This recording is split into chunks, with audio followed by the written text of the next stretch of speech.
¿Qué tal? Muy buenas tardes, ¿cómo están? Como saben, no nos libramos de campañas electorales, vamos a tener una muy pronto y vamos a intentar solventar algunas dudas. Como es jueves, hoy vamos a tener una sección habitual en nuestro programa. Vamos a hablar de salud, en este caso de salud bucodental, y vamos a viajar, si les parece, a otro país. Vamos a viajar a China o vamos a ver cómo China está invadiendo el resto del mundo. Si el otro día hablábamos de la importancia que están cobrando el mundo de los ensayos a través de esa nueva editorial que se ha forjado en Vigo, hoy nos vamos a centrar en uno de esos volúmenes que precisamente nos abre las puertas al país asiático. Observar el arroz crecer, de Julio Ceballos. Julio, ¿qué tal? Muy buenas tardes. Hola María, buenas tardes. Que además presenta este libro esta tarde a las 8 en el Club Faro, ya lo saben, en el Marco de Vigo. Allí podrán profundizar algo más sobre un asunto que vamos a tratar ahora, sobre un país que te es muy cercano, porque llevas mucho tiempo viviendo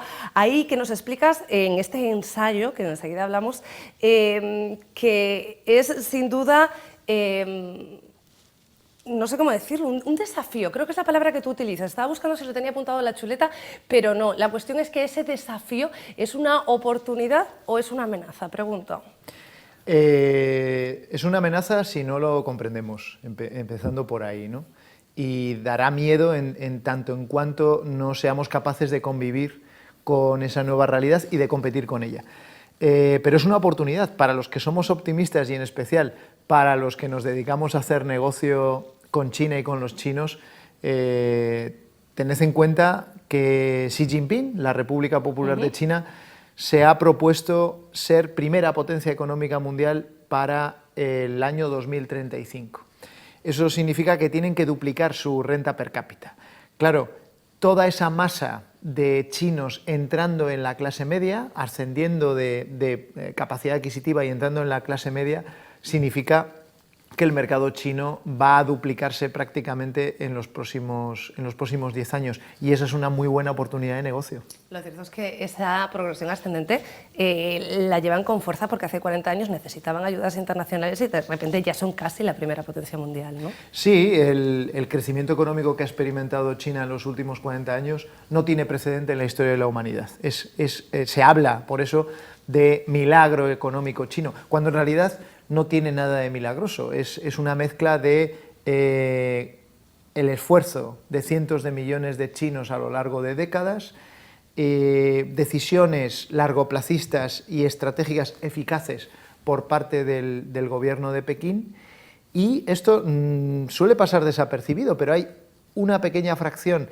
de ese milagro que es atribuible a Estados Unidos. Estados Unidos hace 50 años, un señor que acaba de cumplir 100 años el pasado fin de semana, que se llama Henry Kissinger, decide atraer a China al orden internacional, incorporarla a las Naciones Unidas y convertirla en la fábrica del mundo. Y el resto, pues ya lo sabemos, este estudio está repleto de cosas que vienen de China. Lo sabemos. En todo caso, ¿en qué condiciones laborales y en qué condiciones sociales? Pues precisamente los derechos sociales y laborales son a los que concede más protección el gobierno chino. Y en términos normativos, al menos sobre el papel, los chinos tienen unos derechos laborales tan buenos como los nuestros. ¿Qué sucede? Para entender por qué trabajan tanto, hay que entender cómo vivíamos en España, cómo se vivía hace 60 o 70 años, ¿no? No había un estado del bienestar potente. Había una capacidad de ahorro muy pequeñita, España estaba saliendo de la posguerra y mucha gente identificó que la única manera de salir del atolladero y de ascender socialmente era trabajar mucho, a menudo por salarios limitados y con unas condiciones laborales pues escasas, pero esa ha sido también la forma de explicar el milagro económico español, ¿no? Julio, ¿qué te llevó a ti a China? A mí me llevó una beca. Yo fui con una beca de internacionalización y yo nunca hubiese pensado que me iba a quedar todos estos años, pero es un país fascinante y más allá de la sana curiosidad, ¿no?, de decir qué cultura tan fascinante o qué historia tan apasionante, es un imperativo porque, a diferencia de otros muchos países y de otras muchas culturas también fascinantes, esta va a escribir gran parte de nuestro futuro. Yo hablaba el otro día con una persona que hace negocios habitualmente con China, sabes que aquí con el puerto de Vigo tenemos muchas exportaciones, y decía que no era necesario entrar en la cultura china, hablar chino, por ejemplo, para hacer negocios con ese país. Sin embargo, tú de alguna manera defiendes lo contrario, ¿no? Porque integrarse, de hecho tú lo haces desde allí, es una manera de poder hablar de tú a tú con otro país. Efectivamente, esta persona con la que has hablado está en lo cierto. No es imprescindible hablar chino para hacer negocios con los chinos. China ya es el primer socio comercial de la mayoría de los países del planeta y con quienes hacen negocio no hablan chino. Pero es muy diferente hacer negocio con los chinos a vivir en China. Cuando vives allí, tu calidad de vida depende de lo bien que te puedas comunicar. Y pese a ser una lengua muy complicada, yo sí que animo a aquellos jóvenes, lo comentábamos ahora, ¿no? Que tu hijo estaba estudiando chino, a estudiar chino sobre todo porque es un diferencial, porque es una carta que la mayoría de la gente va a seguir sin tener. Entonces, aunque en 30, en 40, en 50 años el mundo no va a hablar en chino, no va a ser la lengua franca, sí que es verdad que va a ser una ventaja competitiva. Y es que de hecho no hay que ir a China, y tú nos lo explicas, bueno, creo que ya lo sabemos, para que China venga a nosotros. Hacías referencia al plató. Claro, es que China ya está aquí. Vosotros en Galicia tenéis una industria del mueble potente, pero en general los muebles, los artefactos electrónicos, tecnológicos, digitales, China es la fábrica del mundo, lo va a seguir siendo durante décadas, y la idea fundamental del libro es que todo el mundo debería entender esa realidad, que es la realidad china, pero todavía la mayoría no lo sabe. Es un proceso. Poco a poco hemos visto cómo China era apenas una columna residual en los periódicos y cada vez más ocupa la primera página. Bueno, pues algo muy parecido nos va a suceder día a día en nuestra vida cotidiana.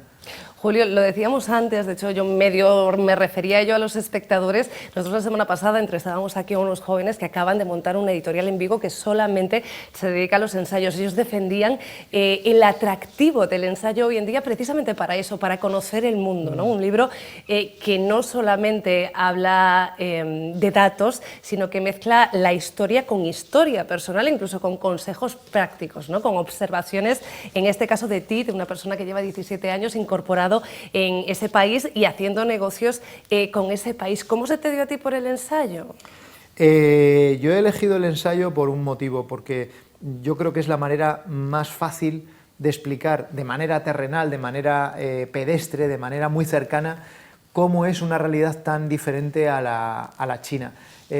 Yo empecé escribiendo para el grupo Vocento hace ya 3 años, en primera ola COVID, y empecé escribiendo tribunas de opinión, que sigo escribiendo, y este ensayo, y quizás sea eso por lo que está funcionando tan bien, es muy entretenido, es muy divulgativo. La mayor parte de los libros que leemos sobre China, hombre, pues son bastante densos, son para iniciados. Este no, este es un libro escrito para gente que siente curiosidad, que quiere entender cómo funciona el mundo y qué papel va a jugar China en él, cómo nos va a impactar, pero que no tiene una información demasiado amplia sobre China antes de ponerse a leerlo. Esos 3 años de pandemia los viviste allí también, claro. Dos de ellos. El tercero no ha sido el más duro, el año 2022 ya ha sido el año más duro, y los 2 primeros años lo cierto es que el resto del mundo estaba confinado y estaba sujeto a muchas limitaciones a la movilidad, y en China vivíamos casi con total normalidad porque se aisló completamente del mundo.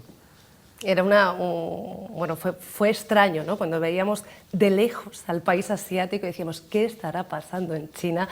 Cuando aparecieron los primeros casos, que poco nos podíamos imaginar que el mundo estaba tan globalizado, que en nada, eso que veíamos allí se iba a producir también aquí en cierta medida, aunque después efectivamente las medidas sanitarias fueron diferentes en un lado y en otro. ¿Qué te quedas de la cultura china que no tenga la española y al revés? Muchas cosas. Tienen una cocina magnífica, excepcional, muy diversa, nada que ver con la comida china que dan aquí en los restaurantes chinos. Me quedo con su afán, con sus ganas de mejorar, con su espíritu de superación, con su paciencia, con su tesón. me quedo con... Hay una cosa que me gusta mucho de China, que se está perdiendo por exigencias del desarrollo, y es que es un país muy campechano.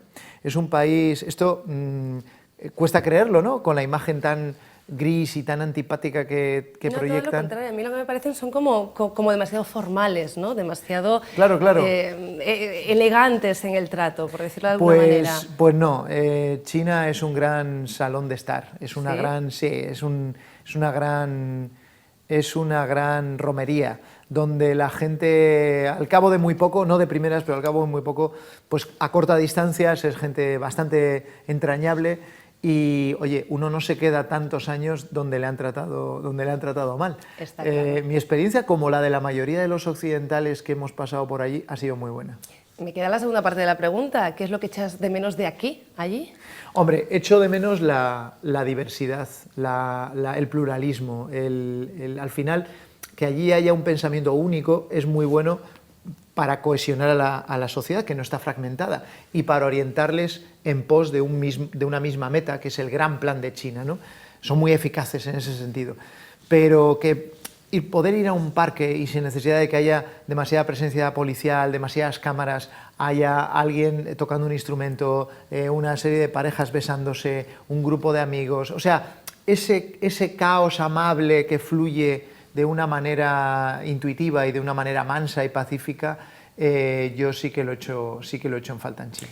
Yo la pregunta era porque creo que esto también lo respondes en tu libro, hay que leerlo para conocer la respuesta completa, pero ¿qué le podemos ofrecer nosotros a ellos?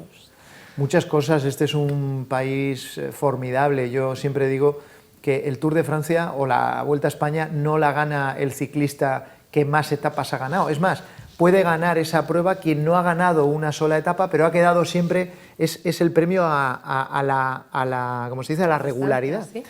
Y, hombre, España destaca en una serie de cuestiones, pero sobre todo la nota media de este país es fenomenal. Y en concreto Galicia y en concreto Vigo, pues aparte de un entorno natural fantástico, tenéis una cosa que los chinos valoran mucho, que es en términos de feng shui, de geomancia, Youshan, Youshui, hay montaña y hay agua, ¿no?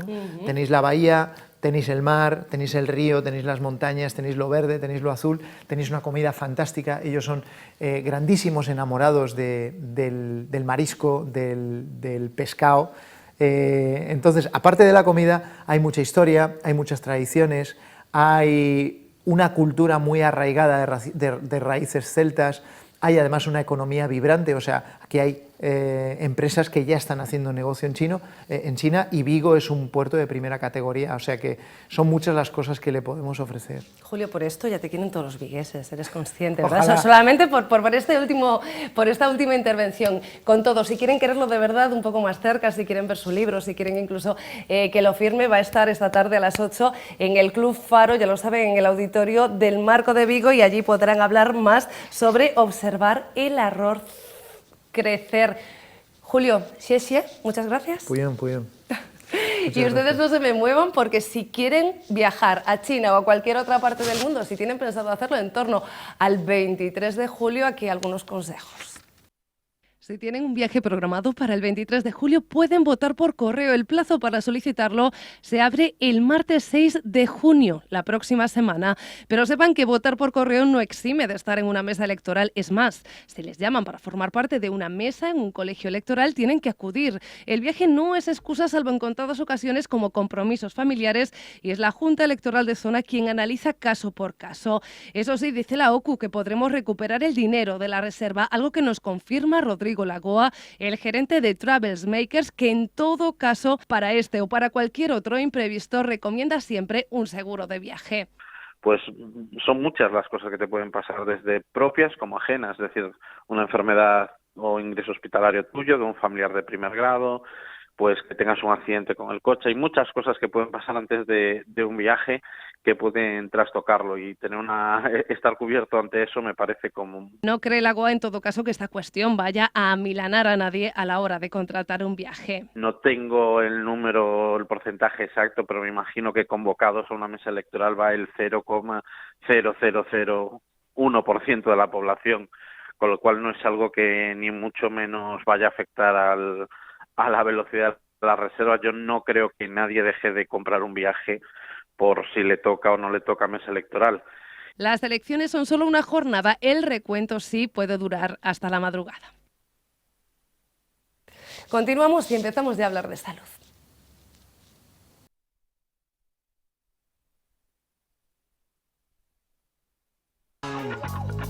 Clínica Dental Cedobaz patrocina esta sección.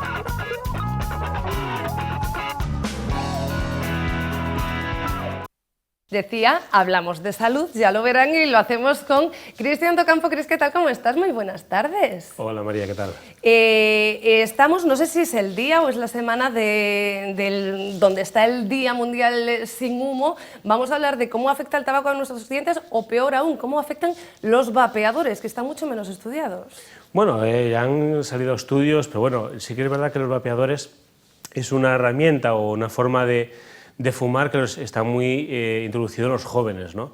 Y sí que es verdad que, aunque dicen que es más sano que el tabaco, pero a la hora de la salud oral, pues sí que tiene, por todos esos productos químicos que tiene metales, es decir, el humo que se expulsa de un vapeador tiene metal, tiene níquel, aluminio, estaño. Entonces, bueno, pues esos metales pues no son muy buenos para la salud y, bueno, pues tiene ciertas peculiaridades que sí que nos afectan a las encías y a nuestros dientes. Claro, porque no son buenos para la salud en general, pero aquí nos centramos en los dientes en particular. Cuéntanos cuáles pueden ser los efectos. Por ejemplo, los vapeadores, hay gente, bueno, pues que consume vapeador o vapea con nicotina. La nicotina, pues igual que los cigarrillos normales, por lo que hacen, y bueno, te ríes porque... pero bueno. Yo soy una mujer que se ríe siempre, ustedes lo saben. Entonces la nicotina lo que hace es que, bueno, es un estímulo y, bueno, pues pacientes al tener un consumo alto de nicotina, pues pueden padecer bruxismo o pueden apretar los dientes. Incluso al disminuir la sangre en nuestras encías, pues pueden haber retracciones de encías.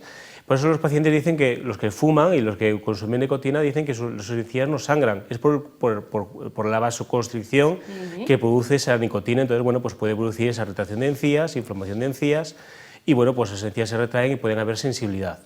Después, por tema de los vapeadores, pues bueno, hay distintos sabores. Pues incluso, yo qué sé, pues hay de tarta de queso, pues todos esos sabores dulces, pues realmente pues también producen caries, ¿vale? Entonces, bueno, pues tienen unos productos químicos, pues el aldehído o la glicerina que tiene, pues puede producir pues alto contenido en caries y, bueno, pues un riesgo a nuestros dientes porque pueden padecer esos problemas. ¿Es verdad que hay gente que vapea tarta de queso? Pues que hay un montón de sabores. Yo es que pues preparando el programa he visto pues que sabores de mil cosas y decir, bueno, pues falta a lo mejor sabor de pulpo o yo qué sé, no, por si decir tú algo, tú da ideas, o sea, vienes aquí a hablar de la peligrosidad de determinadas... distintos sabores y eso, claro, son productos químicos que al final lo que produce es eso, problemas, tiene un producto parecido al azúcar y lo puede haber un alto contenido en azúcar, en caries en este caso. Y después, bueno, ese humo pues puede producir una disbiosis, que es pues se descontrolan las bacterias por esos productos químicos que digo en nuestra boca y puede producir hongos, candidiasis, bueno, puede decir aftas, o sea que es un problema bastante gordo, incluso cáncer, ya que pues el formaldehído y los parabenos que tienen los vapeadores inciden en la muerte celular prematura, incluso afecta el ADN de la célula de las mucosas y puede producir eso, pues incluso mutaciones exageradas y cáncer oral. O sea que, bueno no es, no produce alquitrán y humo tóxico, pero sí que tiene cosas, productos químicos que sí que pueden producir pues, problemas en nuestra boca y en la salud general. Durante una época se recomendó como medida para dejar de fumar, para evitar los cigarrillos, los de verdad.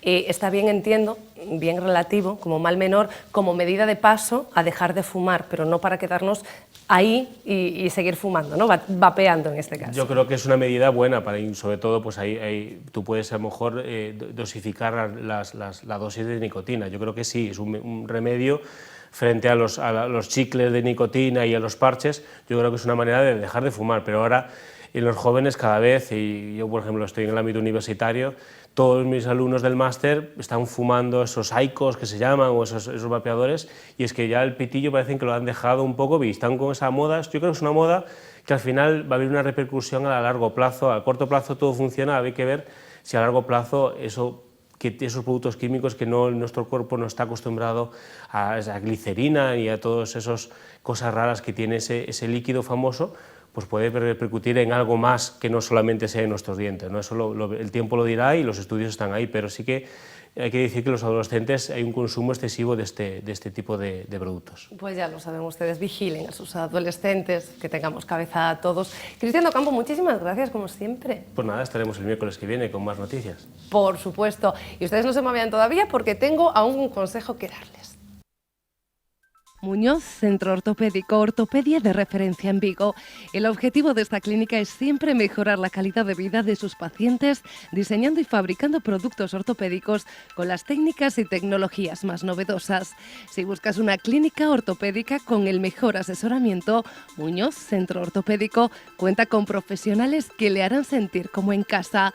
Una ortopedia en la que puede encontrar productos para uso deportivo, funcional o para paliar enfermedades y lesiones, mastectomía, presoterapia, plantillas a medida, sillas de ruedas, andadores o grúas, prótesis, tratamientos para escoliosis o la plagiocefalia. Visite Muñoz Centro Ortopédico en la avenida Gran Vía 82, Vigo. Que por cierto los tendremos con nosotros la próxima semana. Aquí llegamos al final del programa, son las 3 en punto de la tarde, nos vemos mañana a la misma hora, entre las 2:30 y las 3. Un beso.